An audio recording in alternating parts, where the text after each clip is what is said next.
ទន្លេទាំង5ដែលមានប្រវែងវែងជាងគេនៅលើពិភពលោកទី5ប្រព័ន្ធទន្លេយេនេស៊ីអង់ហ្គេរ៉ាទន្លេយេនេស៊ីមានប្រវែង 5550 គីឡូម៉ែត្រដែលធ្វើឲ្យវាក្លាយជាទន្លេដែលវែងជាងគេទី5នៅលើពិភពលោកប្រព័ន្ធទន្លេនេះត្រូវបានបង្កើតឡើងដោយទន្លេជាច្រើនដែលហូរកាត់ប្រទេសរុស្ស៊ីម៉ុងហ្គូលីហើយហូរចូលទៅក្នុងមហាសមុទ្រអាតិកទោះបីជាទន្លេនេះមិនជ្រៅខ្លាំងក៏ដោយវាហូរចូលក្នុងបឹងបៃកាល់ដែលជាបឹងជ្រៅនិងចំណាស់ជាងគេបំផុតនៅលើពិភពលោកត្រីជាច្រើនរស់នៅក្នុងទន្លេយេនីស៊ីហើយច្រាំងទន្លេគឺជាជម្រកដ៏សំខាន់សម្រាប់សត្វរមាំងដែលធ្វើចំណាក់ស្រុកគឺហ្វុងសត្វរមាំងទុនត្រាធំជាងគេបំផុតនៅលើពិភពលោកទី4ទន្លេមីស៊ីស៊ីពីប្រព័ន្ធទន្លេមីស៊ីស៊ីពីនៅភាគខាងត្បូងសហរដ្ឋអាមេរិកមានប្រវែងចំនួន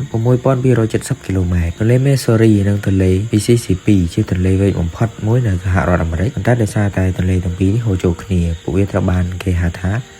ទន្លេឬក៏ប្រព័ន្ធទន្លេធំមួយទន្លេមីស៊ីស៊ីពីជាប្រវត្តិសាស្ត្រគឺជាប្រភពដឹកជញ្ជូនដ៏សំខាន់មួយហើយក៏ជាជម្រករបស់សត្វព្រៃជាច្រើនប្រភេទផងដែរជាពិសេសតំបន់ដីសណ្ដមីស៊ីស៊ីពីមានប្រព័ន្ធអេកូឡូស៊ីជាច្រើនប្រភេទដែលរួមមានអ្វីៗគ្រប់យ៉ាងចាប់ពីព្រៃស៊ីបរហូតដល់វាលភក់និងឆ្នេរខ្សាច់តំបន់ទាំងនេះគឺជាជម្រកសត្វនិងសត្វល្មូនជាច្រើនប្រភេទដូចជាក្រពើអណ្ដើកនិងប្រភេទត្រីជាច្រើនប្រភេទទី3ទន្លេយ៉ង់សេទន្លេយ៉ង់សេនៅក្នុងប្រទេសចិនមានប្រវែង 6300 គីឡូម៉ែត្រជាទន្លេដែលមានប្រវែងវែងជាងគេទី3នៅលើពិភពលោកនិងជាទន្លេដែលវែងជាងគេនៅអាស៊ី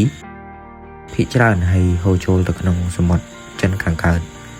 ទន្លេយ៉ង់សេគឺជាប្រភពទឹកដ៏សំខាន់មួយនៅប្រទេសចិននិងមានអាងបង្ហូរទឹកដែលមានប្រជាជនប្រហែល 1/3 នៃប្រទេសប្រជាជនប្រមាណ400លាននាក់រស់នៅតាមច្រាំងទន្លេនេះមានសារៈសំខាន់ពេញមួយប្រវត្តិសាស្ត្រនិងដើរតួនាទីយ៉ាងសំខាន់ក្នុងប្រទេសចិនវាត្រូវបានគេប្រើប្រាស់សម្រាប់ទឹកស្អាតការដឹកជញ្ជូន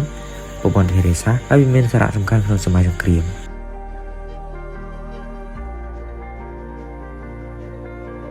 ទី2ទន្លេអាម៉ាហ្សូន